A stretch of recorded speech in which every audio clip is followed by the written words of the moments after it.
This bulletin is sponsored by a diagnostic center. नमस्कार, मैं हूं जयश्री नागदा और आप देख रहे हैं सीबीसी न्यूज राजस्थान का संभाग बुलेटिन। इसमें है वो सारी खबरें जो आपके लिए जानना जरूरी है। तो आइए एक नजर डालते हैं आज की न्यूज हेडलाइंस पर। उदयपुर की साउथ इंडिया से एयर कनेक्टिविटी। उदयपुर से चेन्नई और हैदराबाद के लिए अब डायरेक्ट फ्लाइट। 1.5 घंटे में हैदराबाद और 2.5 घंटे में चेन्नई पहुंच सकेंगे। धूमधाम से मनाया चित्तौड़गढ़ में श्री सांवलिया जी में जल झूलनी का पर्व। मंदिर में उड़ी गुलाल, भादों में खिले गुलाल। मंदिर परिसर में ही निकाली शोभा यात्रा। 3 साल में 46 सड़क हादसे, 36 की मौत। उदयपुर राजसमंद बॉर्डर पर बाईपास बनाते समय ढलान नहीं किया कम। देलवाड़ा 4 लेन पर कल भी 7 वाहनों की टक्कर में 3 की हुई मौत। डूंगरपुर जिले के 50 करोड़ रुपए फंसे हैं। आदर्श क्रेडिट कोऑपरेटिव सोसाइटी में एजेंट पहुंचे कलेक्ट्रेट। बांसवाड़ा में सामूहिक नकल मामले में 40 दिन बाद भी मौन। जीजीटीयू कुलपति ने खुद पकड़ी नकल। 6 कमरों में विक्षक करा रहे थे सामूहिक नकल। परीक्षा में बैठे थे 79 परीक्षार्थी। निजी कॉलेज की मान्यता रद्द नहीं होगी। कानूर थाना क्षेत्र की ग्राम पंचायत लूणदा में महिला ने की जीवन लीला समाप्त करने की कोशिश। और भाजपा ओबीसी मोर्चा मंडल भबराना के लोहार ने कहा, मोदी ने विश्व पटल पर भारत का गौरव बढ़ाया। और अब खबरें विस्तार से। एशिया के सबसे बेहतरीन शहर उदयपुर की दक्षिणी भारत से एयर कनेक्टिविटी मजबूत होने जा रही है। उदयपुर को दक्षिण भारत के 2 अहम शहरों के लिए 3 डायरेक्ट फ्लाइट मिलने जा रही है। उदयपुर से चेन्नई और हैदराबाद के लिए अब डायरेक्ट फ्लाइट चलेगी। चेन्नई के लिए स्पाइस जेट की एक फ्लाइट तो 18 सितंबर से ही शुरू होने जा रही है। एयरपोर्ट डायरेक्टर नंदिता भट्ट बताती हैं कि हैदराबाद और चेन्नई के लिए इंडिगो की 2 फ्लाइट्स अगले महीने शुरू होंगी। इसी के साथ उदयपुर से कोलकाता के लिए भी डायरेक्ट फ्लाइट अगले महीने शुरू हो सकती है। इसके लिए उदयपुर एयरपोर्ट अथॉरिटी ने मांग की हुई है।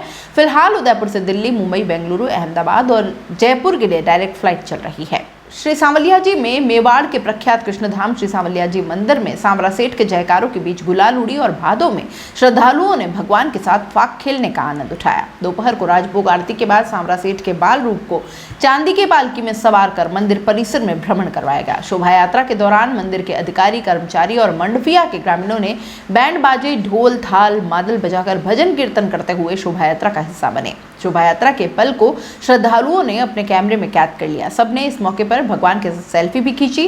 रंग, अबीर और गुलाल उड़ाकर श्रद्धालुओं ने नाच गाने के साथ फाक खेला। इस दौरान सभी ने खुशियां मनाई। सबसे ब्रिज की होली याद आ गई। मंदिर बंद रहा, लेकिन फिर भी मंडपिया निवासी अपने सांवरा सेठ के दर्शन के लिए पहुंचे गए। भगवान की एक झलक पाने के लिए सभी आतुर दिखाई दिए।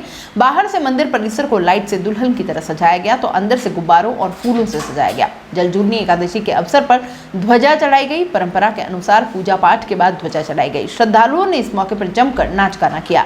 भगवान को भी 56 भोग धराए गए। इस मौके पर 3 जगह भोग का आयोजन किया गया। इस बार सरोवर की जगह मंदिर परिसर के पुरानी कुई में ठाकुर जी को स्नान करवाया गया। वहीं गुलाल से रंगे हुए श्रद्धालु लोग मोटर चालू कर नहाते हुए जयकारे लगाते रहे।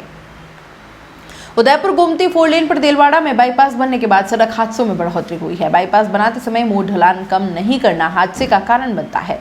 देलवाड़ा पुलिस के अनुसार 4 लेन पर पिछले 3 साल 9 महीनों में 46 हादसे हुए हैं, जिसमें 36 की मौत और 72 घायल हो गए। बाईपास बनने के बाद अधिकांश हादसे अनंता अस्पताल से मजेरा चौराहे के बीच हुए हैं। अनंता अस्पताल के सामने गुरुवार को भी 7 वाहनों की टक्कर में कार सवार दंपति समेत एक अन्य महिला की मौत हो गई थी। हादसे में 8 लोग घायल हुए। शुक्रवार सुबह देलवाड़ा सीएचसी में पोस्टमार्टम करवाकर शव परिजनों को सौंपे गए। आदर्श क्रेडिट कोऑपरेटिव सोसाइटी लिमिटेड में डूंगरपुर जिले के लोगों के करीब 50 करोड़ रुपए फंस गए हैं। अकेले सिमनवाड़ा ब्लॉक से 13 करोड़ व आसपुर ब्लॉक से 7 करोड़ रुपए का निवेश हुआ है। लंबे समय से राशि जमा होने से एजेंट के पास निवेशक राशि को लेकर तकाजा कर रहे हैं। लोगों ने अपनी जमा पूंजी आकर्षक स्कीम को देखते हुए लगा दी थी। किसी ने 2 लाख तो किसी ने 5 लाख तो किसी ने 10 लाख रुपए का निवेश किया था। निवेश कराने वाले एजेंट अपनी पीड़ा को लेकर शुक्रवार को कलेक्टर पहुंचे। यहां पर जिला कलेक्टर को ज्ञापन देने लोगों की फंसी हुई जमा पूंजी दिलवाने की मांग की गई है। ज्ञापन के जरिए मांग की गई है कि नए संचालक मंडल का गठन किया जाए। इसे समिति अपने कार्यों को पुनः चालू कर अंकेक्षण कार्य को पूरा कर ऋण की वसूली की कार्यवाही शुरू की जाए। यदि केवल ऋणों की वसूली ही की जाए तो भी सदस्यों को उनका भुगतान किया जा सकता है। ज्ञापन में बताया गया कि सोसाइटी की सहयोगी कंपनियां और ऋणी कंपनियों का अंतर्राष्ट्रीय स्तर की रियल एस्टेट सलाहकार कंपनी JLL से वैल्यूएशन करने पर समस्त संपत्तियों का बाजार मूल्य करोड़ों में आंका गया है, जबकि सोसाइटी की कुल देनदारियां इससे कहीं कम है। अर्थात सोसाइटी की संपत्तियों का मूल्य उसकी देनदारियों से ज्यादा है। उन संपत्तियों को बेचकर सदस्यों का भुगतान किया जा सकता है। बागीदौरा के सर्वपल्ली राधाकृष्णन कॉलेज में पकड़ी गई सामूहिक नकल के मामले में कार्यवाही के नाम पर 40 दिन बाद भी जीजीटीयू यानी कि गोविंद गुरु ट्राइबल यूनिवर्सिटी ने मौन साधा हुआ है।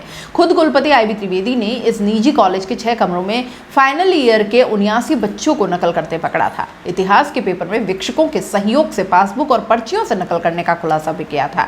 इतना सब कुछ होने के बावजूद यूनिवर्सिटी अब तक मामले में जांच कमेटी की रिपोर्ट का बहाना बनाकर कार्यवाही को टाले हुए है। मामले में जोधपुर के जयनारायण व्यास यूनिवर्सिटी के कुलपति प्रवीण त्रिवेदी तो ऐसे कॉलेज की मान्यता रद्द करने के लिए भी कह चुके हैं, लेकिन जीजीटीयू खुद को एमएलएसयू यानी कि मोहनलाल सुखाड़िया यूनिवर्सिटी के अनफॉर्मेंस के हवाला देकर मान्यता रद्द करने जैसी कार्यवाही से इनकार कर रही है। उनके हिसाब से ऐसे केंद्र पर एग्जाम सेंटर नहीं देने का निर्णय किया जा सकता है। पूरा मामला क्या था ये भी देख लीजिए। जीजीटीयू के टाइम टेबल के हिसाब से 5 अगस्त को फाइनल के इतिहास का पेपर था। तब वीसी त्रिवेदी और यूनिवर्सिटी की फ्लाइंग टीम मौके पर पहुंची तो देखा कि कमरों से टेबल और कुर्सियों की आवाजें आ रही थी। छात्र बार बार जगह छोड़कर पासबुक और पर्चियां फेंक रहे थे। सामूहिक नकल हो रही थी। मौके से कार्यवाही दल ने पासबुक, पर्चियां, मोबाइल और 1 वीक सीरीज भी बरामद की। मौके पर केंद्र का इतिहास का पेपर रद्द भी करवाया गया। पुलिस में रिपोर्ट दर्ज की गई। तब वीसी त्रिवेदी ने खुद मान्यता रद्द करने की बात कही थी, लेकिन जांच कमेटी के बहाने अब तक कार्यवाही अटकी हुई है। सलूम्बर में भाजपा ओबीसी मोर्चा मंडल भबराना के मोरलेश्वर में प्रधानमंत्री नरेंद्र मोदी के जन्मदिवस सेवा समर्पण पखवाड़ा के अंतर्गत आयोजित विचार गोष्ठी में मुख्य अतिथि मोर्चा जिलाध्यक्ष प्रेमचंद लोहार ने गोष्ठी में अपने संबोधन में कहा कि मोदी ने विश्व पटल पर भारत का गौरव बढ़ाया है। आज संपूर्ण विश्व भारत की ताकत का लोहा मानता है। भारत ने अपनी सैन्य शक्ति को बढ़ाते हुए आतंकवाद पर काबू पाया है। जहां पहले आए दिन आतंकवादी घटनाएं होती थी, आज जम्मू कश्मीर में शांतिपूर्ण माहौल है। मोदी भारत में जन कल्याणकारी उज्ज्वला योजना, प्रधानमंत्री आवास, आयुष्मान भारत, स्वच्छ भारत अभियान, जन धन खाता, प्रधानमंत्री ग्राम सड़क योजना, किसान सम्मान निधि योजना आदि चलाई है, जिसका लाभ जमीनी धरातल पर आम जन तक, जन जन के खातों में सीधा पहुंच पाया है। जम्मू कश्मीर में धारा 370, 35A को समाप्त कर जनजीवन सामान्य करना मोदी की दृढ़ निश्चय और दृढ़ इच्छा शक्ति को दर्शाता है। गोष्ठी में भबराना भाजपा मंडल संयोजक गोपाल सिंह आहाड़ा, जलारा उप प्रधान नरेंद्र पटेल, मोर्चा जिला उपाध्यक्ष चुन्नीलाल कलाल, जिला मंत्री एवं प्रभारी लसाड़िया लालू राम पटेल, हिम्मत सिंह, भवानी सिंह आदि उपस्थित रहे। अध्यक्षता मोर्चा मंडल अध्यक्ष धूलीराम वाकलिया ने की। प्रधानमंत्री नरेंद्र मोदी के जन्मोत्सव पर सेवा समर्पण अभियान के अंतर्गत भाजपा एससी मोर्चा नगर मंडल सलूम्बर ने वृक्षारोपण कार्यक्रम किया। कार्यक्रम में भाजपा एससी मोर्चा प्रदेश महामंत्री मुकेश गर्ग, आईटी सेल प्रभारी संजय चंदेल, नगर मंडल अध्यक्ष डॉक्टर लव व्यास, एससी जिला महामंत्री दिलीप खटीक, महामंत्री पुष्पेंद्र सोनी, पूर्व उपाध्यक्ष नगर पालिका विजेश बलवाड़ा, पूर्व महामंत्री नरेंद्र सुथार का सानिध्य प्राप्त हुआ। भाजपा एससी मोर्चा नगर मंडल अध्यक्ष मांगीलाल गांछा, मंत्री प्रवीण वर्णोती, नरेंद्र भलवाड़ा, सभा अध्यक्ष मंत्री आईटी सेल प्रभारी व समस्त पदाधिकारी उपस्थित रहे। संभाग बुलेटिन में फिलहाल इतना ही। दीजिए इजाजत। नमस्कार। This bulletin is sponsored by a diagnostic centre. दोस्तों, सीबीसी न्यूज आपके सहयोग से लगातार बढ़ता जा रहा है। स्वतंत्र पत्रकारिता का सहयोग करने के लिए आपका धन्यवाद।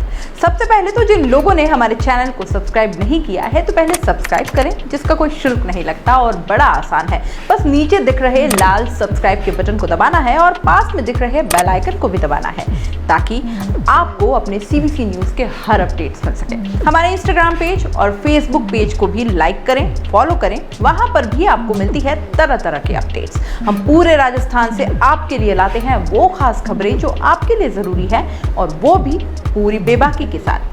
पत्रकारिता के इस मुश्किल दौर में आपकी आवाज जिम्मेदारों तक पहुंचाना ही हमारा लक्ष्य है, और ये आपके सहयोग के बिना संभव नहीं है। हमारा सहयोग करें, स्वतंत्र पत्रकारिता में अपना योगदान दें और ज्वाइन बटन पर जाकर सदस्यता लें, चाहे सबसे छोटी सहायता के रूप में ही क्यों ना हो। जनता की बेबाक आवाज बने रहें, उसके लिए सहयोग आपको ही करना है। सब्सक्राइब करिए और ज्वाइन बटन पर क्लिक कर सदस्यता ग्रहण कीजिए।